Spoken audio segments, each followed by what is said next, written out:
Welcome to Under the Microscope. I am your host, Jenny Germano. Thank you, everyone, for joining us. Today's topic is overwhelmed by cannabis software platforms, and you're not alone. And that is the truth, because a lot of people get overwhelmed by cannabis software platforms.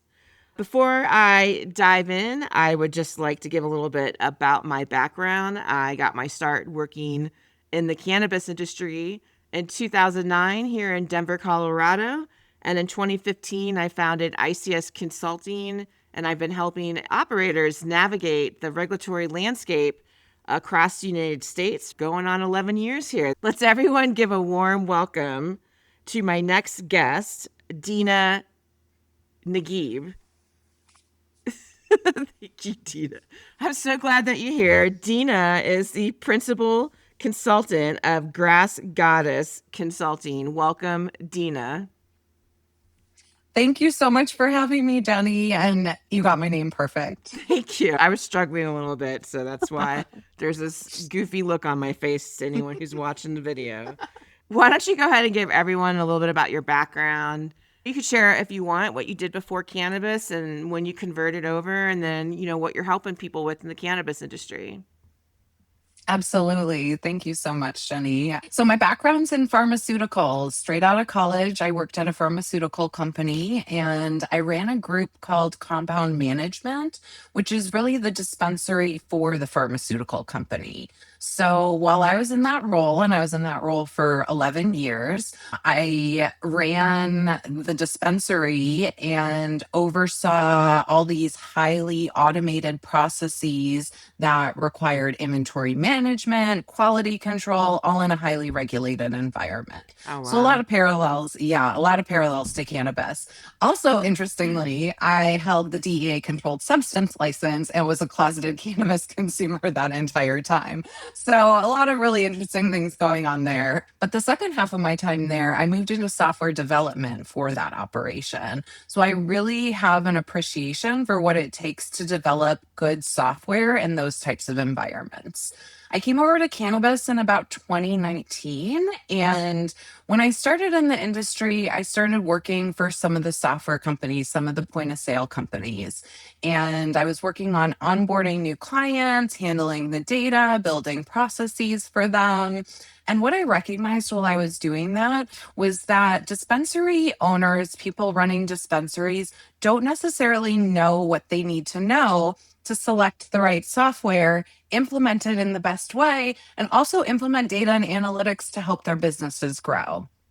So that's what I started Grass Goddess Consulting for. That's amazing. We were talking a little bit before we started, and I was saying how I get asked about software all the time.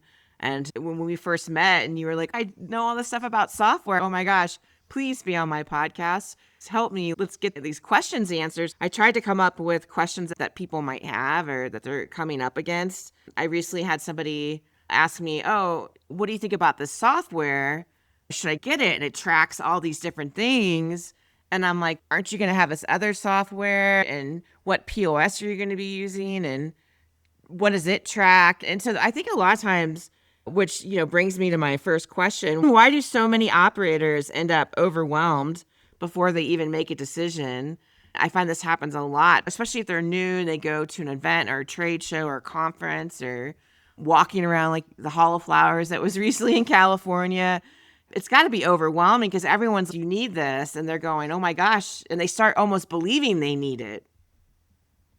It's totally overwhelming. There's new companies popping up all the time. There are new problems that we're facing in cannabis that people are providing solutions for. And it is really confusing for operators. And one of the reasons that I focus on dispensaries outside of my experience is that the burden on software for dispensaries is so much higher than any other part of the vertical. To have all of the data that they're capturing, to do the transactions, the inventory, and then you have marketing, you have e-com and payments, and there's so many different pieces. And do you need a new software for each of those? Can you integrate different pieces? There's stuff specific to cannabis. There's stuff outside of cannabis that will work within cannabis. So it is really difficult to tease it out and figure out, what do I need? When do I need it? Because I think that's something I've seen a lot too, is people thinking that they need software before they're really at a point where they do need it. So Yeah, yeah, a lot of things there. I agree. I think it can be so overwhelming, and there's so much out there, especially when you go to events and trade shows. All the software companies are there, and I think it can get confusing too at the same time for people. And I think you're right. Dispensaries, they have the most software needs. I know, like manufacturing and cultivation facilities, they're not really customer facing. So they're more tracking B2B data versus B2B and B2C data. So I think that can be a Absolutely. little, yeah, a little more challenging. I guess let's just start from the beginning, especially if we got brand new people that have never worked in the cannabis industry and they're thinking about starting a business. Can you break down the main categories of software that cannabis operators typically need? Yeah. So the first one is point of sale. That's the biggest one. I think it's the most important. Spend the most time really thinking that through. And some of the point of sale are more all in one. So it could be that once you make your point of sale decision, a lot of the other decisions will be made for you, become easier. So that's the first one. The next one is e-coms. A lot of states are doing pickup and delivery and being able to see people's menu before going into the store. So e-com is definitely a big one, and one that will often come along with the point of sale. So there are Yeah. options there. I think we have experiences also with the standalone e-com solutions like the Weed Maps and Leafly and Jane and those as well. So it's thinking about, are you going to have your menu on your website? Are you going to have your menu only hosted on one of these other e-com platforms? So a lot of things to think through there. Next thing I would say is the marketing platform. That's huge, reaching your customers, and whether it's you're battling with the SMS situation or you're using emails, definitely marketing platform. Those are the big ones for dispensaries. I think outside of those, there are other things that can be used for programmatic ads and for commerce media and payment processing. But those three are the big ones that I really tackle. Yeah, and I think some other ones too, just because I work with a lot of dispensaries. We have the seed to sale software, so it's Metrc, or I know there's BioTrack, which I believe that's no longer. So I'm not really caught up because I pretty much do Metrc 99% of the time. But some states have their own seed to sale software system, and it might not include a POS system with it. And Metrc integrates with POS systems, and so you have that seed to sale inventory piece. HR and payroll, I get asked a lot of questions about the HR payroll platforms, and then product brokering as well. So LeafLink, I know there's another one I'm not familiar with. There's LeafLink, and I think Greenlist is pretty new, and then there's one more, and that's where manufacturing and cultivation facilities can sell their product on it. And typically dispensaries don't have to pay, and they go on and they have a way to purchase that product or see what's available in the market in their state.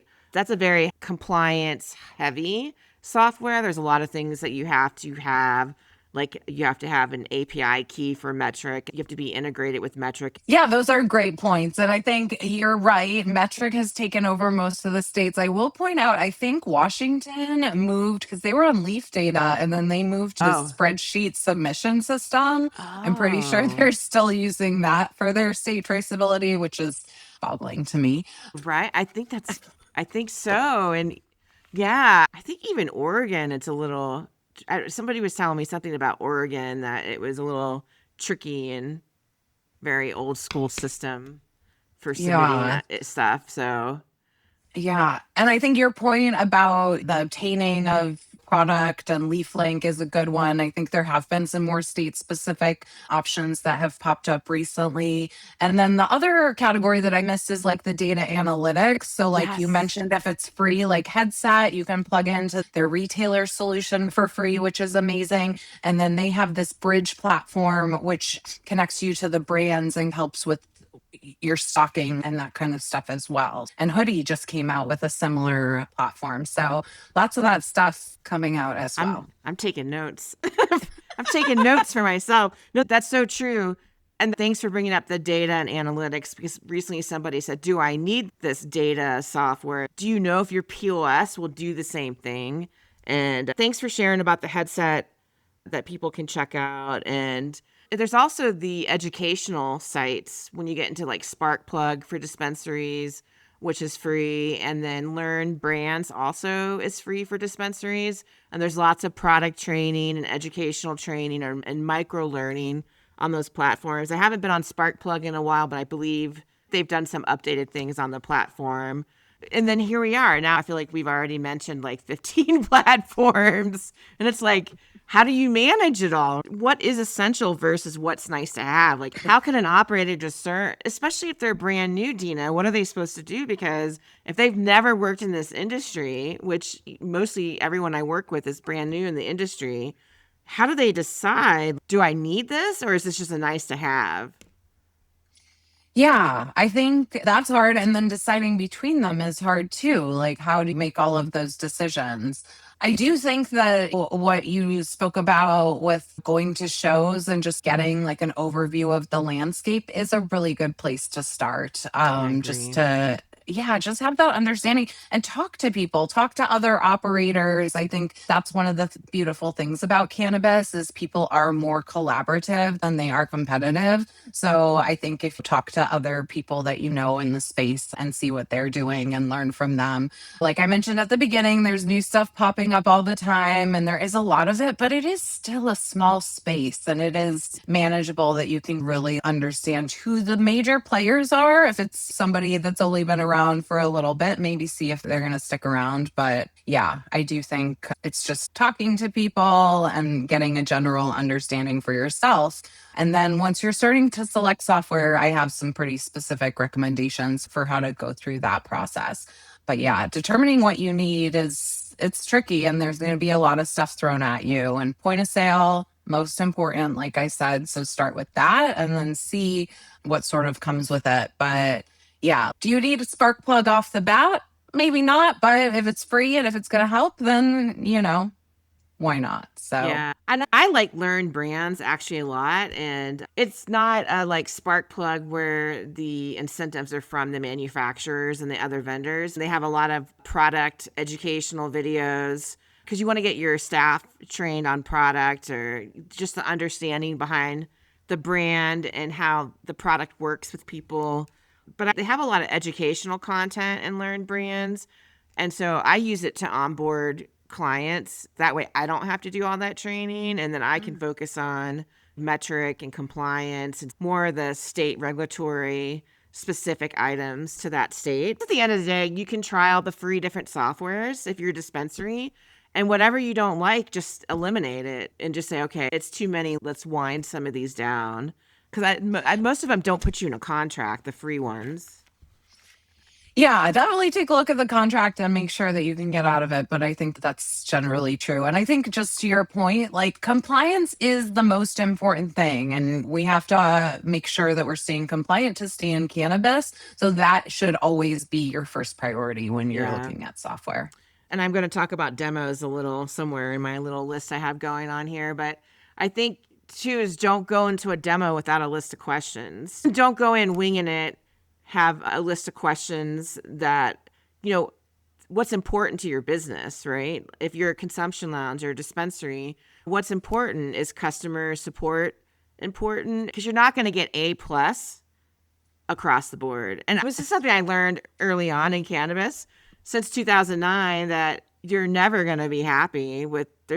Every platform out there, there's going to be something that you don't like about it. And so there's no perfect. I don't think there's a perfect out there. And I think there's always going to be pros and cons with your software. And so you have to figure out what pros matter and what cons. That's not going to really bother me. Little things. It's important to go with that mindset. Just if you were going to talk to an attorney, I always tell people I'm working with, go with the list of questions. Don't just get on the phone and start rambling because they charge you $600 an hour. Have a list of questions, and that way you're focused to the point. And same thing with the POS system. Have those questions. I mentioned that I started my business because I felt like people running dispensaries and dispensary owners didn't necessarily know what they needed to know to select software and all of that. But the other reason is, to your point, that software in cannabis is really hard because the software companies have to redevelop their software for every state because all the regulations are different. So that is why none of the software in cannabis is good. To your point, it's all passable, but like nothing is close to perfect. And I don't think that anything's great at this point. Yeah, I'm actually glad that you brought that up because I think it's important to highlight the realities in the cannabis industry. And I think, too, when people are overwhelmed, it's very easy to get caught up in being overwhelmed. And sometimes not everyone always has enough clarity. And it's important. What's the reality? What's the reality of the cannabis industry? And I think that's true, that because we're still federally illegal, right? And so it's not the same in every state. Every state is different. We all might have similarities, but all of our rules and regulations are different. And these software companies, in order to get in that state and have all these integrations, they're having meetings with each state. What? Does that even happen in the real world outside of cannabis? Are all these software companies meeting with regulatory bodies in all these different states, trying to manage all these different set of cannabis regulations? So they do have that piece to juggle as well. And that could affect, like you said, why everything's not perfect. And sometimes there's some road bumps that happen once in a while with these platforms. Yeah, and when they limit licenses and there's only a certain amount of money that you can actually access in that state, like these software companies have to make money to do good business. So True. it's hard. I don't know if you know this number and do your best guesstimate, but what percentage do you think of dispensaries leave their original POS system they first picked when they open? I love that question. I've never been asked it before. And I love this because I'm such a data and a math person that I take giving percentages really seriously. So I'm like, I always try to do my best, but I'm not taking it to the grave with me. I'm going to go with 70%. Okay. Yeah, I was feeling around 80. Yeah. I know, fair. definitely more than 50% for sure. Absolutely. And some people pull the trigger really easily and some people take more time. It's interesting for sure. But yeah, it's a lot. I believe out there right now, happening this very moment, there are lots of dispensaries that are in pure agony and suffering, wishing they had the courage to leave their POS software that they're on. And they're so traumatized about leaving it because of losing data. And I feel like the most challenging one are the medical dispensaries because all the patient data and the patient information. And although it is 2026, and this is not like what it was like when I was doing this in 2009 with medical patients, and we suffered through it. We were so scared to leave the platforms because moving patient data was like stabbing yourself in the eye a million times, basically, and nobody wanted to do it. I'm sure it's gotten easier. I know someone had 5 dispensaries and I was helping them do some launching, and once they got to dispensary number 3, they said, we're switching to a new software right in the middle of launching 5 because it had issues. It wasn't reporting sales correctly, and it came down to compliance issues. So yeah, I agree with that number. And honestly, if you do some math and some data crunching numbers, Dina, and you find a different number, I want to know. Tell me. Because I'm really surprised no one's asked you that question. That's one of the first things I think of. Everyone, they're all bright-eyed and cheery when they get in the cannabis industry. They're so excited. They love their POS system. And then within a year, they're like, I got to get off this platform and find something new. Totally. Yeah, I am. I'm going to look into it a little bit and talk to some people and see if I can come up with a more real number. But yeah, it is. And that is definitely what I want to try to help people figure out. Let's make better decisions to start off with. And then if you do have to make that decision and you have to make the switch, do it in a really thoughtful way so that you're not going to do it again. Because every time you do it, your data is going to get dirtier. Yeah. And then figuring out a way to protect your data in that process. Because I will say, like I mentioned, when I worked for these software companies, when I started in cannabis, I built the process that took the data from the old point of sale system to the one that I was working for. Some of the stuff that I saw was really scary. And for me, protecting data like is the most important thing. If I have somebody's data in my hands and it gets messed up, like that's the biggest issue ever, in my opinion. Yeah, not okay. I've seen some crazy stuff just around patient record keeping in the early days. Thank God it's improved, but like where it was like, oh, we're going to keep all this on a spreadsheet. Wow, that's how we're tracking our patients. This is crazy. But before we had the Metrc seed to sale implementation here in the state of Colorado, which I think we had to get onboarded with Metrc was 2013 here in the state of Colorado. It was called MITS. I don't know if you remember when it was called. It was called MITS. It was called MITS. And they got a letter from MIT, the college, saying you cannot use that. And they changed it to Metrc. That happened in Colorado for all the people listening who are in Colorado that remember that.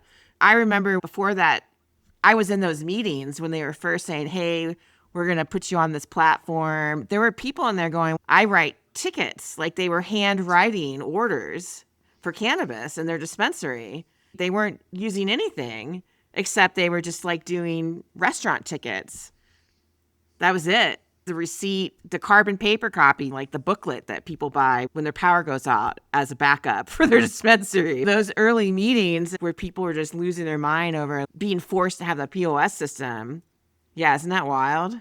That's so wild. And just like thinking about how far we've come. And I do still know people that within the past couple of years, I think it's gotten better in the past year or two, but a couple of years ago would still keep those carbon copy tickets for when their point of sale software would go down, that they could still. I tell people to buy them just in case there's an emergency. That's on my office checklist that I give to new operators. I'm imagining going to a cobbler to get my shoes fixed and then pulling out the carbon copy thing.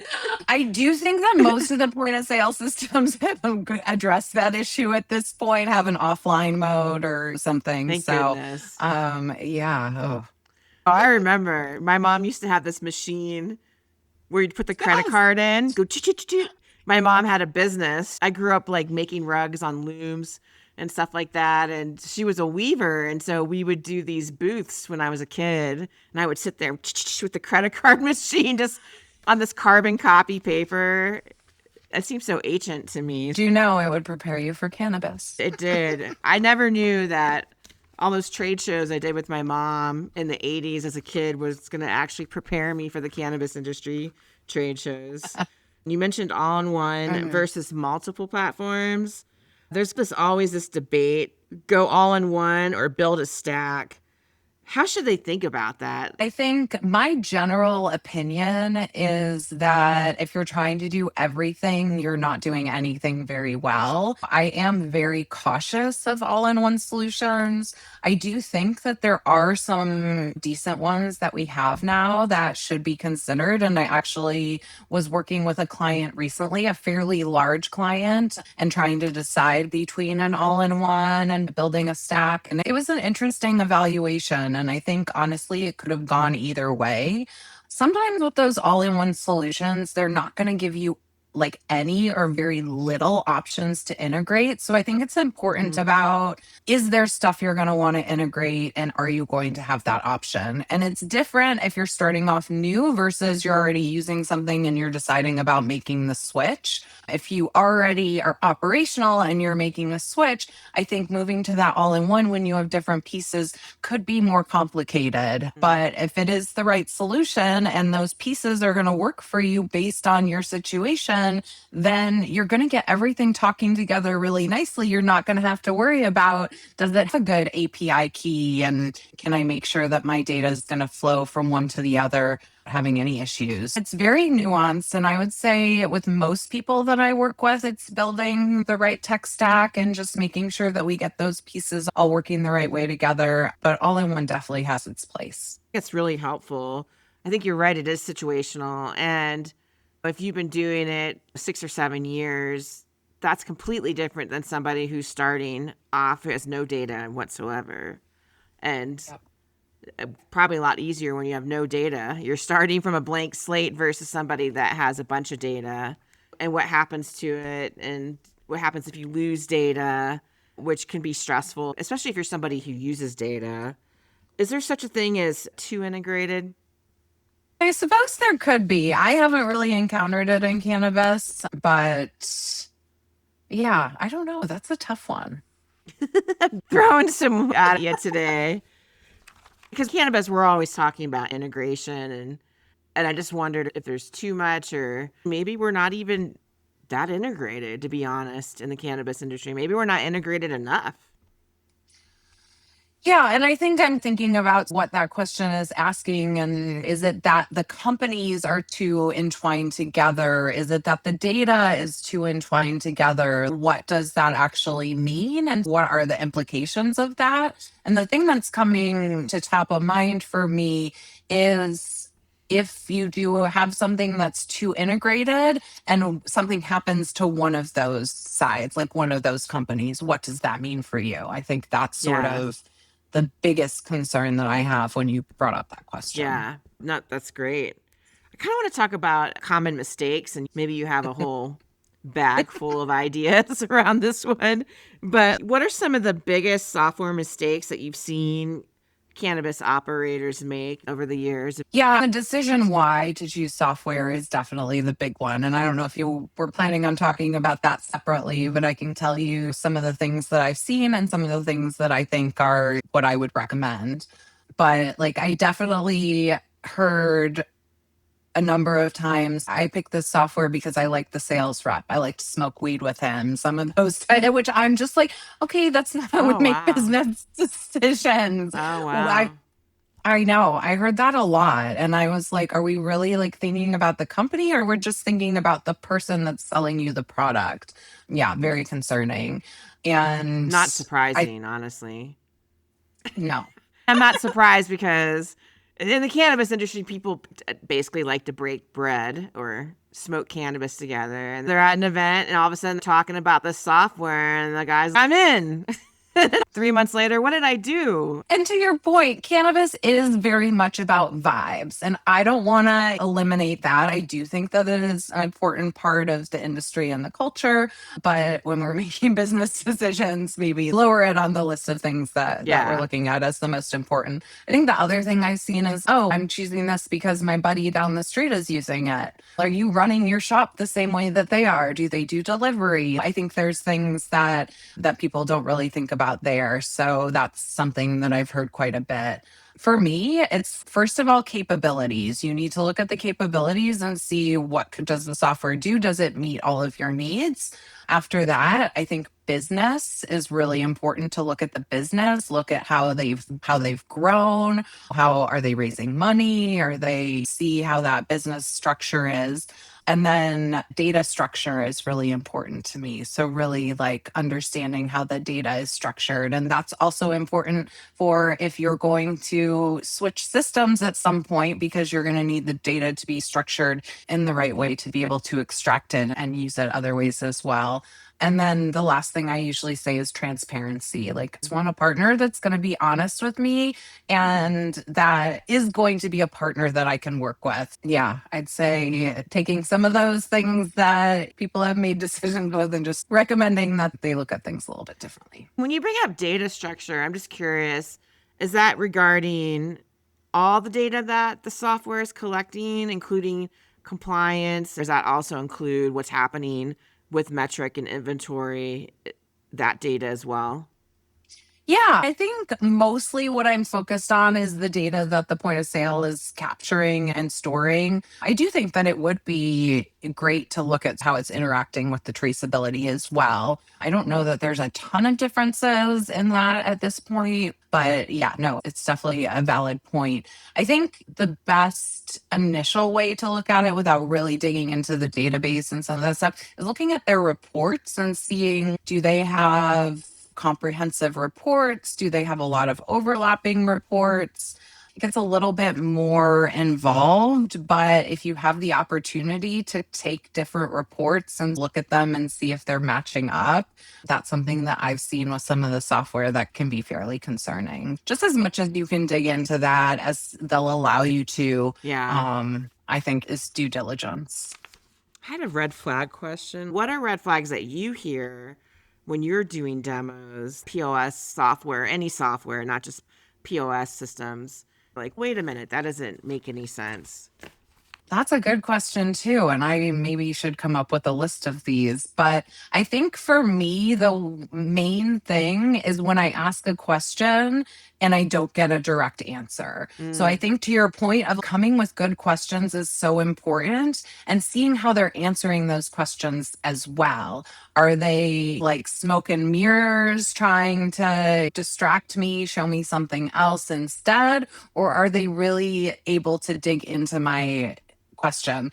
And if a lot of times, if you ask a more technical question, the salesperson might not know the answer, which is okay. But I love it if they're going to go to one of their software developers and get me an actual answer. Correct. I've asked some technical questions where they had to get the software developer involved because they didn't know if the system was capable of doing something.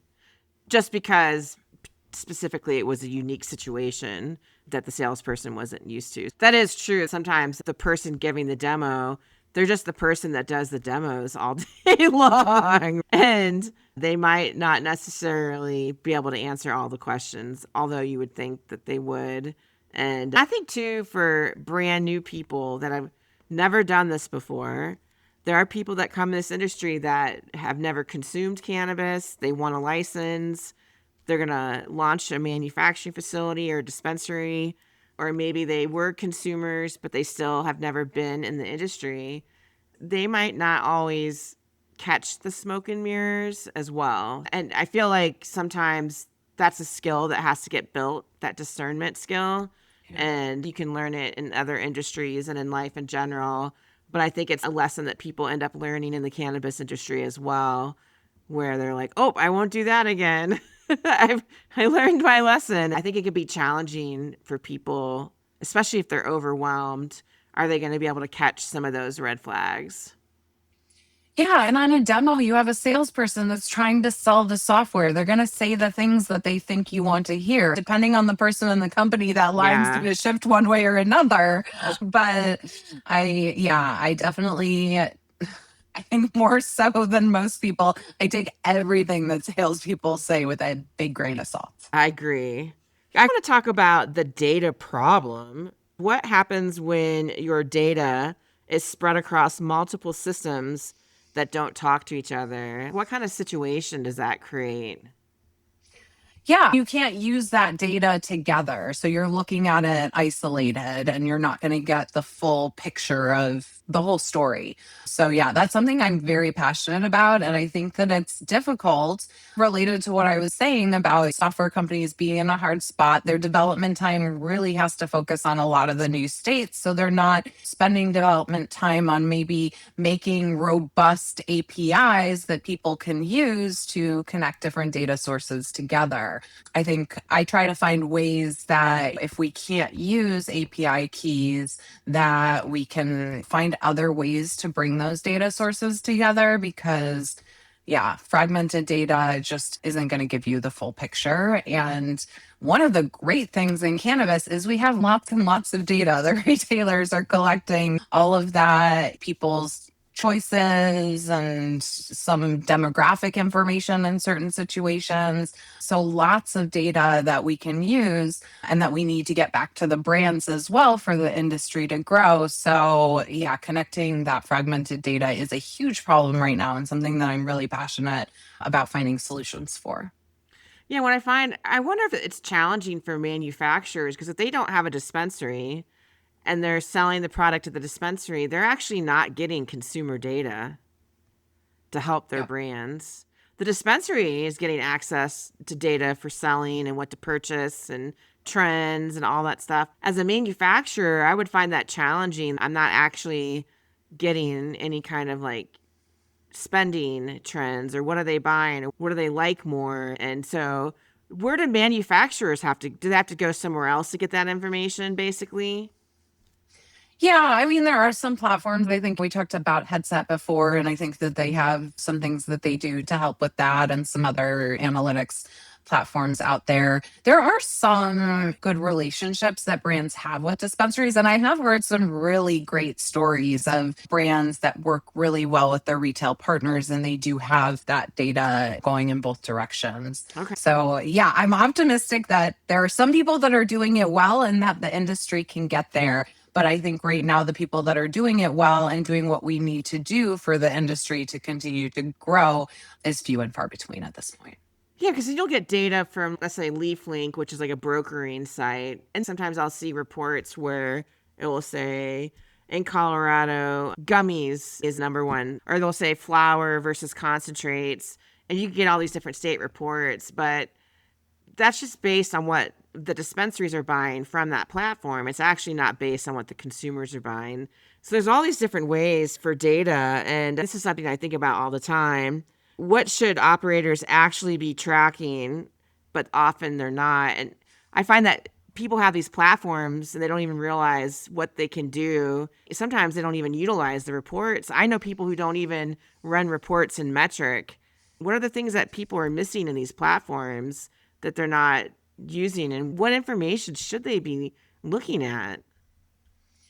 Yeah, that's crazy. One other thing I see all the time is cost data that's missing. And how do you know your margins? Any idea of how your business is doing if you don't have the cost information for your products in there? Mm. So that's one of the things that I've seen that has just been mind blowing to me and needs to be fixed immediately. That's definitely a big one. I think inconsistent naming and just like sloppiness is still an issue. It's definitely gotten better. I think that people are recognizing that's important over time to really be able to track.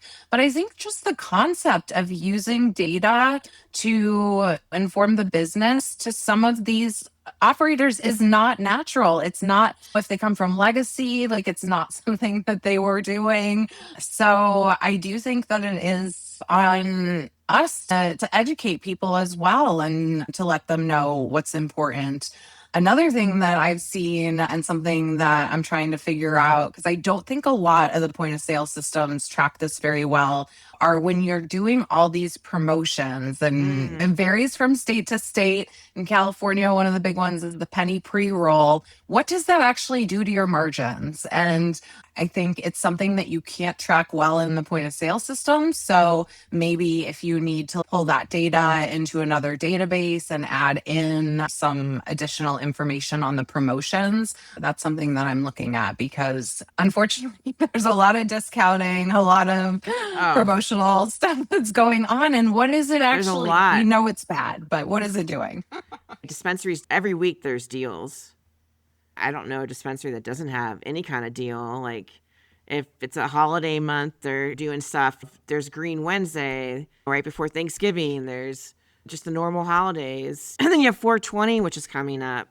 And so you have all those like holiday specials, but then a lot of times people work with their vendors and they're probably going to mark stuff down 20%. And the vendors are giving it to them at a lower cost so they can mark it down and move it. And how are those getting tracked? It's interesting too, because you're right about the naming conventions. It can be a hot mess. And it starts with when it comes from the manufacturer or the grow facility. They might name it a certain way.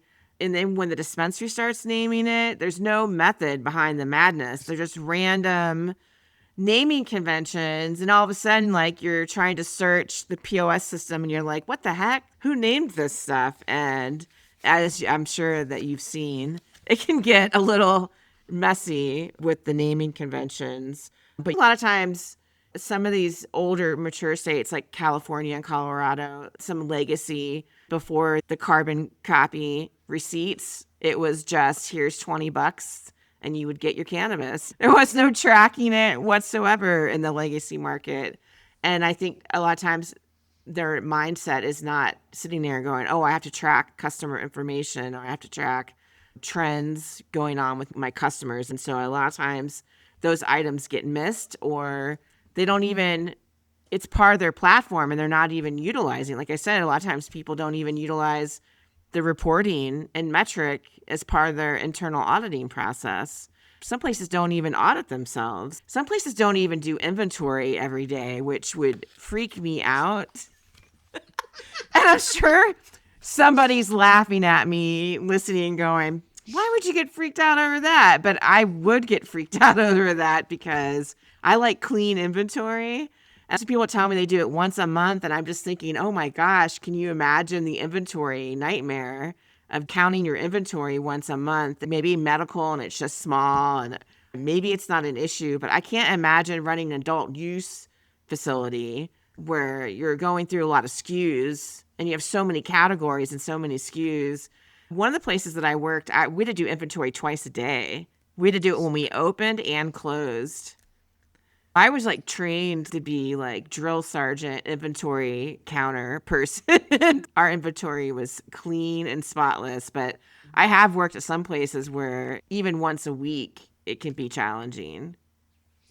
Yeah, and in some states, like I remember when I was working in Washington a lot, and some stores had 3,000 SKUs. Like, how do you audit those every day? You don't need that many SKUs to begin with, in my opinion. But yeah, Category, you got to do them by category. Basically, you're doing inventory 7 days a week. When you have 3,000, I've worked with people where they have 8 POS systems and they just have people coming in and out all day long, 5,000 square feet for just the retail space. And every case is the same, just full of stuff, just the whole walls, peg wall, everything you can imagine. I have clients that have 20 types of vape cartridges, and the customers are like, that's not enough. You need more. Just alone, the concentrate, when I build out people's menus, the biggest menu build out that I work on is the concentrate section. There's so many SKUs because you've got all-in-ones, you've got dual chamber, you've got the throwaways, and then you have to break it up into the concentrate, like live resin, live rosin, and then it just goes on, and it's crazy. It's a rabbit hole when it comes to concentrates. There are a lot of operators that have tons of SKUs. 3,000 is not a lot. I worked in dispensaries for 6 years, and I helped open an adult use in 2014, and we had tons. By the time, obviously, it took a while for the market to convert over to adult use, but once the market caught up and there was more product, and I thought that was a lot in 2014, and I feel like operators are quadruple that now. At least in a mature market, a new market like Minnesota, where that market's, what are they, 30% open maybe? So they're not having a saturation problem, and they're probably, I don't even know if they'll be able to have 3,000 SKUs in a dispensary in Minnesota right now. not for a while. Yeah. Yeah.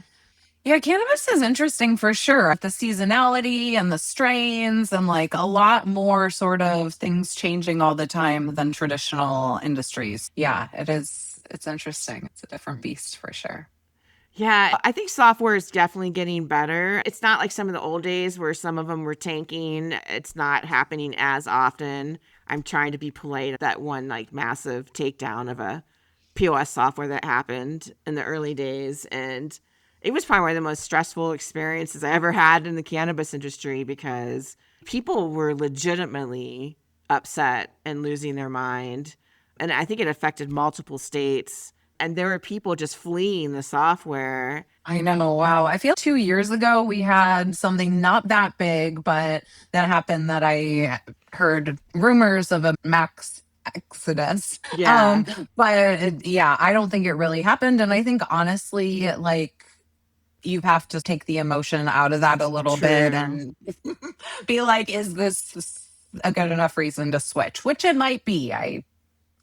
You do need to consider it, but Yeah, there's many other factors. The one you are going to switch to might also go down. it's true. And it happens. Software goes down. I've even had my podcast software go down. I think that's just normal in business. Like every business uses software, whether you're in cannabis or not, and you have to figure out what works for you.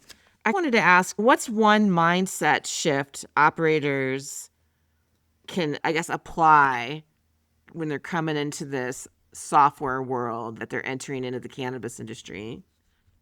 The first one that comes to mind for me is something that I found interesting when I started working with retailers. There's this idea that you need to protect your data.